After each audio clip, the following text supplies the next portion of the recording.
my job in life is to make sure everybody else is okay. I heard my sister laugh, which is the only reason I think I was ever born. That was my job in life, was to make my sister laugh. For years, Robby Benson was the face millions couldn't forget. His smile, his voice, and his unforgettable performances made him one of Hollywood's most beloved stars. Then, almost as quickly as he rose, he seemed to disappear from the spotlight.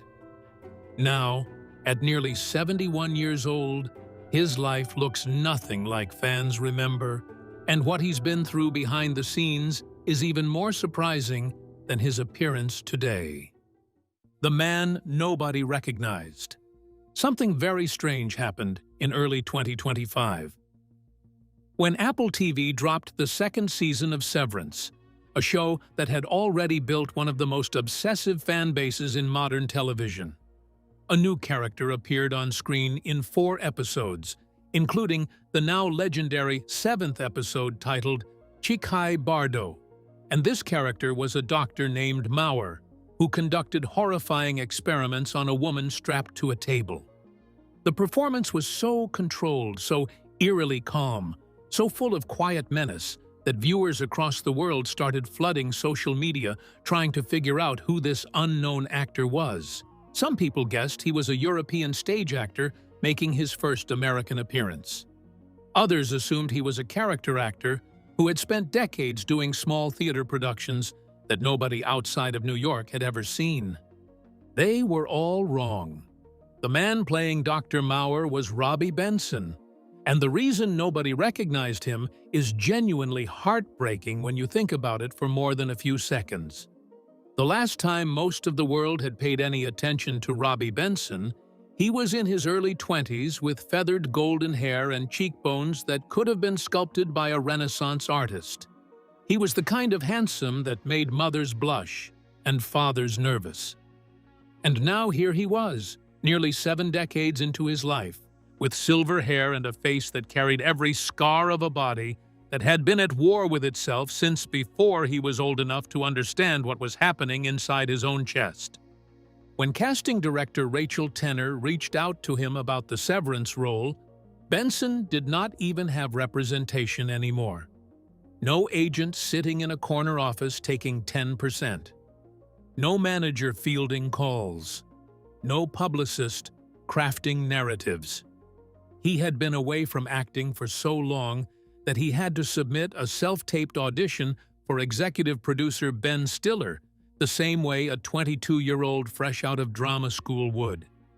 He told People magazine in February of 2025 that getting the call felt almost unreal. He said, and I want you to hear exactly how he put it, "I got very lucky. I do not have a team of people anymore.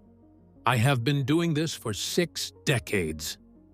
That sentence should stop you in your tracks because it contains an entire career's worth of joy and loss, and resilience packed into 20 words. A man who started performing at the age of 5, who had his Broadway debut before most kids finish middle school, who became one of the biggest movie stars on the planet before he could legally order a drink at a bar, was now submitting audition tapes from his living room at 69 years old, like someone just starting out. But what he delivered on screen in Severance silenced every person who had ever dismissed him as just another pretty face from the 70s. He described his character, Dr. Mauer, to people as a scientist who was probably sadistic, but who seemed to genuinely fall in love with the woman he was experimenting on, as if he had never felt anything for another human being in his entire life until that moment. The way he played that contradiction, the softness underneath the cruelty, the tenderness wrapped around something genuinely monstrous, is not the kind of acting you can teach in a classroom. That kind of performance comes from a person who has lived through real pain, who has felt their own mortality pressing against their ribs, who knows exactly what it means to be both fragile and dangerous at the same time. But before we get into the 4 open-heart surgeries that nearly ended his life, you need to understand something crucial about who this man was before his heart turned on him. Because the version of Robby Benson that America fell in love with was never the soft, delicate, pretty boy that magazine editors wanted him to be. He was something far more complicated and far more interesting than that. And the story of how he even got his name reveals a darkness that most celebrity profiles have always been too polite to mention. The name he had to bury. The man the world knows as Robby Benson was born Robin David Siegel on January 21st, 1956, at Florence Nightingale Hospital in Dallas, Texas. His father, Jerry Siegel, was a comedy writer who had previously worked in the cotton business. His mother, Frida Ann Benson, was a singer, actress, and business promotions manager who performed in theater productions across the country. The family was Jewish, tracing their ancestry to Romania, Russia, and Poland. He had an older sister named Shelley Siegel, who grew up to become a prominent fashion designer known for her Laundry by Shelley Siegel clothing line before passing away in 2020. The family relocated to New York City when Robby was 5 years old, and his mother brought him along to a summer stock production of The King and I, where she was performing. The little boy made his stage debut in that same show, standing under those lights for the first time and discovering something about himself that would define the next 6 decades of his existence.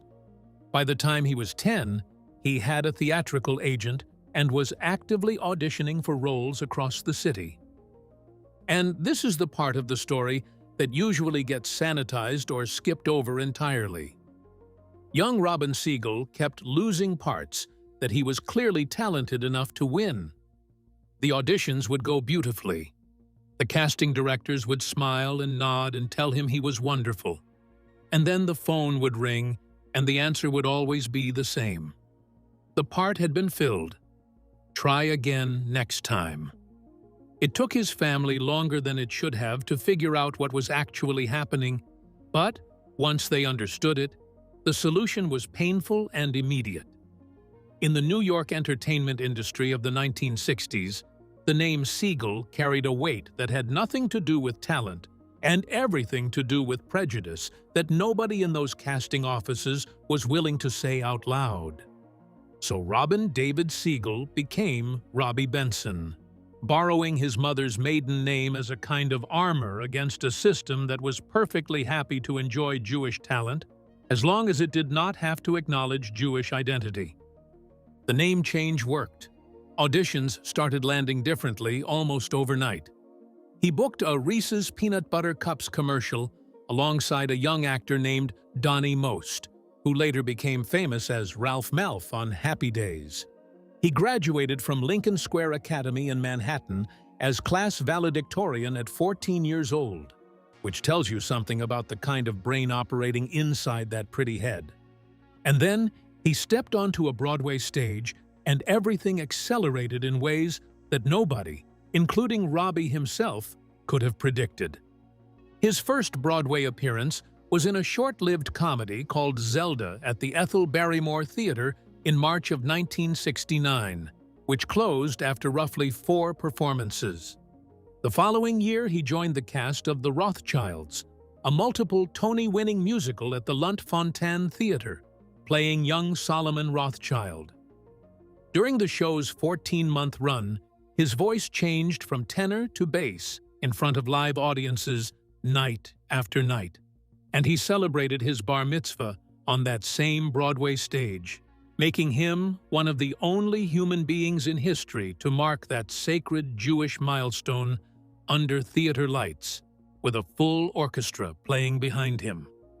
What most people do not realize is how close Robby Benson came to a completely different kind of fame before he ever became a teen idol. He screen-tested for the role of Luke Skywalker in Star Wars, the part that went to Mark Hamill and altered the trajectory of popular culture forever.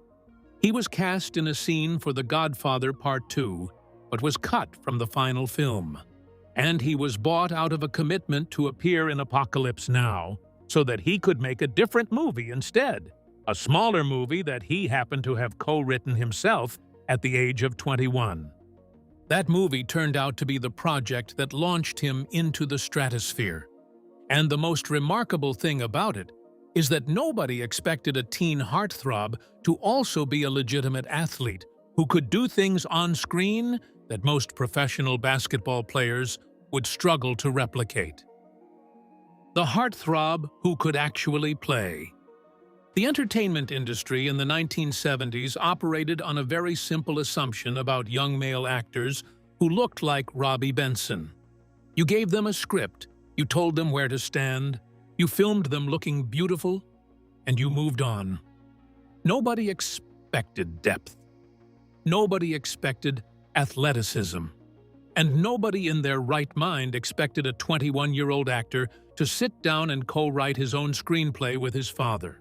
One-on-One, released in 1977, was a sports drama about an undersized basketball prodigy named Henry Steele fighting to survive in a corrupt college athletics system that treated young athletes like disposable products to be used up and thrown away. Benson and his father, Jerry Siegel, wrote the screenplay together. Lamont Johnson directed. Annette O'Toole co-starred. Seals and Crofts provided the soundtrack with their hit single, My Fair Share.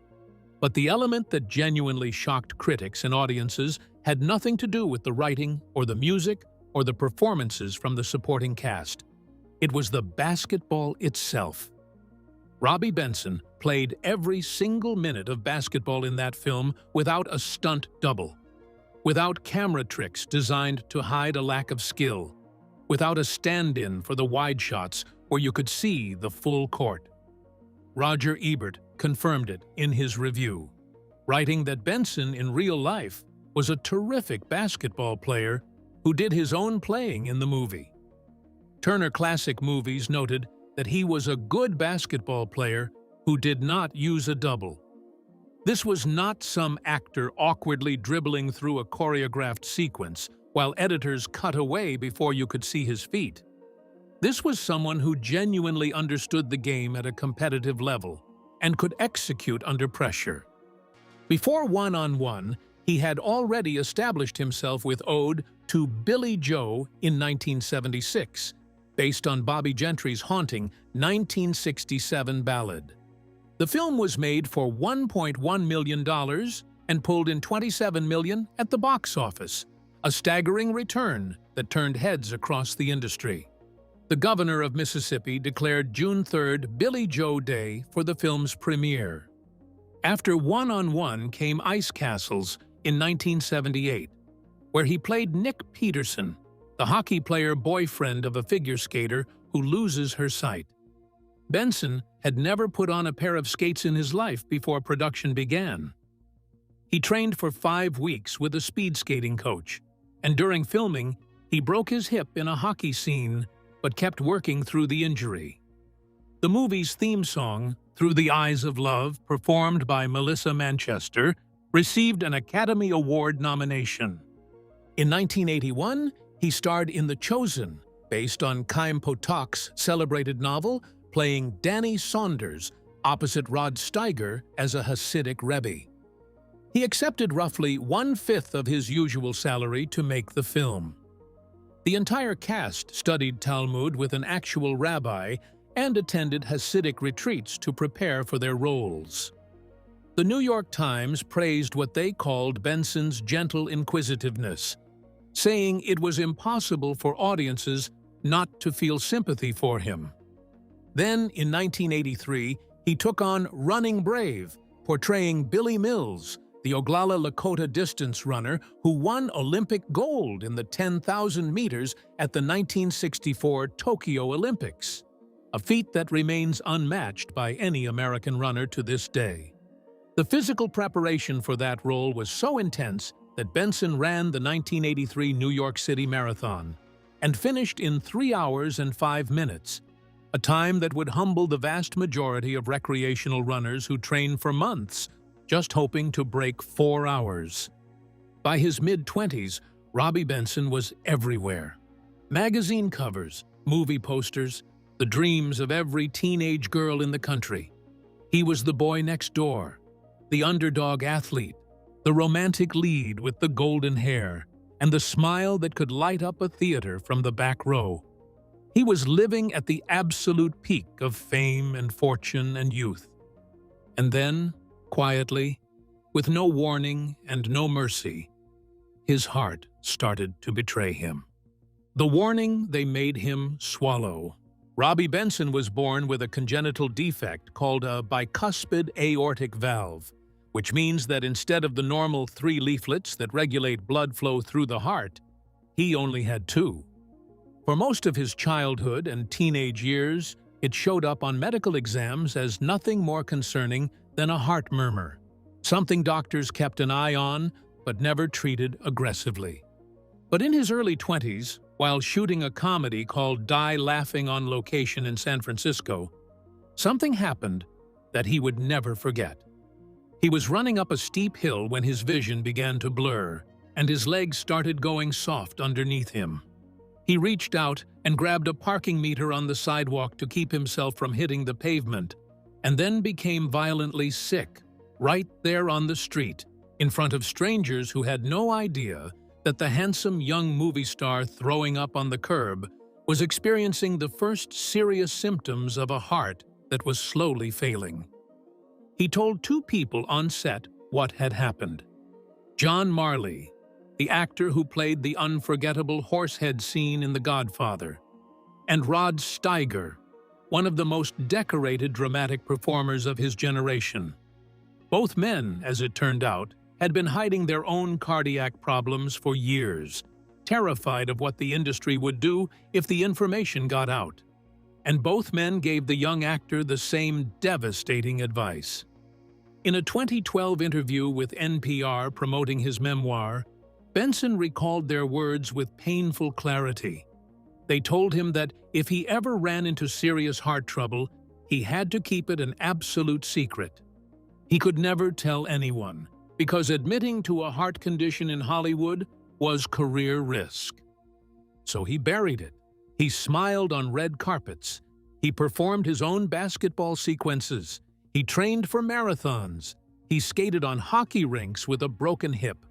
And through all of it, he said nothing about the time bomb ticking inside his own chest.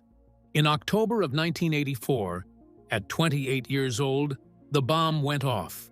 His valve failed, and he underwent his first open-heart surgery at UCLA, performed by surgeon Hillel Lax, who replaced his defective valve with a bovine tissue valve made from cow tissue. The surgery was successful. Benson survived. And then he did exactly what Hollywood expected of him. He went right back to work, as if nothing had happened, because showing weakness was not an option for someone whose entire brand was built on youthful vitality and athletic grace. That bovine valve held together for roughly 15 years before it started to deteriorate. Around the year 2000, he went under the knife for a second time for something called a Ross procedure, one of the most technically demanding cardiac operations in existence. It involves taking the patient's own pulmonary valve and transplanting it to the aortic position, then replacing the original pulmonary valve with tissue from a donor. The surgery is supposed to be a long-term solution. In Benson's case, it was anything but. Something went terribly wrong. For the next 6 years, he struggled to breathe properly. He went to specialists at Cedars-Sinai who examined him and told him that the breathing difficulty was a normal outcome. He believed them, because why would you not believe some of the most respected cardiac specialists in the world? But it was not normal, not even close. His third surgery, performed around 2006 at a hospital in South Carolina, revealed what had actually been happening to him for half a decade. The Ross procedure had caused his pulmonic valve to narrow and harden, a condition called stenosis, and his aortic valve had buckled under the pressure. The second surgery had essentially been suffocating him in slow motion for 6 years, and nobody at Cedars-Sinai had caught it. After 3 failed surgeries, 3 scars running down the center of his chest, 3 rounds of anesthesia and intubation and chest tubes and recovery wards, Robby Benson was running out of road.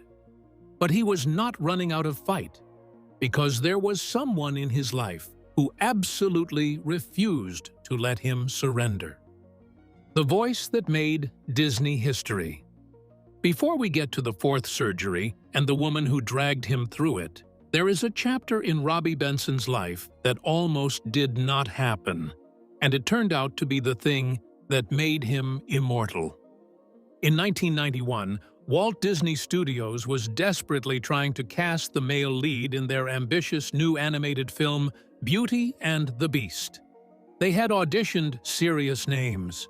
Lawrence Fishburne came in. Val Kilmer read for the part. Mandy Patinkin was considered. Nobody landed the way the filmmakers needed them to land. Benson was living on the East Coast, teaching and largely removed from mainstream Hollywood, when his agent called with the opportunity. Disney was conducting their early auditions using a Sony Walkman and a condenser microphone, which is an important technical detail that explains what happened next. Most actors who walked into that audition room did what actors are trained to do.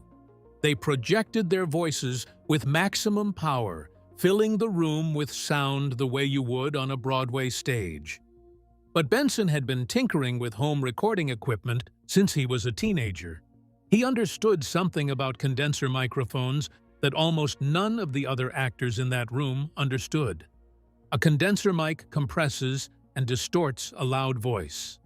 So instead of roaring into the microphone, he pulled back, controlled his breath, and used his understanding of audio engineering to shape a performance that sounded exactly the way it needed to sound in playback. That single technical instinct, born from years of messing around with recording gear in his house, got him past the first audition. Disney brought him back 5 times before they finally offered him the role. The Beast was originally written as a completely non-singing character. The studio never planned for the Beast to have a musical number. It was Paige O'Hara, the actress who voiced Belle, who changed everything. She went directly to songwriters Howard Ashman and Alan Menken and told them that Benson had recorded albums, that he had performed in Broadway musicals, that his voice was remarkable, and they were wasting it. She lobbied for the Beast to sing. They listened, and they gave the character the duet, Something There. Benson walked into the recording studio, stood in front of a live orchestra, and recorded the entire song in a single take. Beauty and the Beast premiered as an unfinished work in progress at the New York Film Festival on September 29, 1991, and the audience gave it a standing ovation before the final credits finished rolling. The completed film grossed over $450 million worldwide across its various theatrical releases. It became the first animated film in history to receive a nomination for the Academy Award for Best Picture. It won Oscars for Best Original Score and Best Original Song. And it turned Robby Benson's voice into something that would echo through the childhoods of generations, a sound that represented the possibility of transformation, the hope that even someone who feels like a monster deserves to be loved. He has voiced the Beast in every Disney project since, from the direct-to-video sequels to the Kingdom Hearts video games to the 2023 short film Once Upon a Studio. Fans still approach him at conventions and ask him to record the Beast's voice on their cell phones so they can use it as a ringtone. And through all of it, through the recording sessions and the press tours and the premieres, his heart was still failing. The valve was still leaking. The clock was still ticking toward a 4th surgery that would either save his life or end it. The love story that kept him alive. Her name is Carla DeVito. She was a singer who toured with Meat Loaf during the legendary Bat Out of Hell era. She was one of the earliest music video stars on MTV. She was also by her own description, a marriage phobe who had lost her father at the age of 8 and had spent most of her adult life building emotional walls that she believed no one would ever be able to get past. She met Robby Benson in 1981 on the Broadway stage of The Pirates of Penzance. She had taken over the role of Mabel from Linda Ronstadt. Benson was playing Frederick opposite Kevin Kline as the Pirate King. Within 2 months of meeting Carla, Benson knew with absolute certainty that he was going to marry her. They wed on July 11, 1982. Their daughter Lyric was born in 1983. Their son Zephyr arrived in 1992, the same year Beauty and the Beast was conquering the world. Carla DeVito sat in the waiting room for all 4 open-heart surgeries. She managed every recovery schedule, every medication adjustment, every terrifying night when his breathing would change, and she would lie awake listening to make sure it did not stop entirely. When the second surgery went wrong, and Benson spent 6 years unable to breathe properly, while doctors at Cedars-Sinai kept telling him it was normal, Carla was the one who refused to accept that answer. She knew her husband's body better than any specialist with a wall full of diplomas, and she kept pushing and pushing until they found a surgeon who was willing to actually look at what was going wrong. That surgeon was Dr. Gosta Pedersen at the Cleveland Clinic, and in 2010 he performed the operation that finally gave Robby Benson a real chance at life. It was called a reverse Ross procedure, essentially undoing the catastrophic damage caused by the second surgery a decade earlier.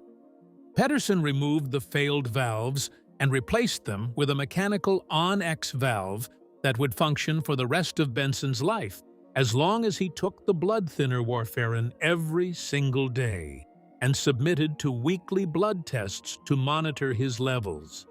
He told Inside Edition after the surgery that they had worked miracles, that the sound of his valve was magnificent because it meant they had given him life.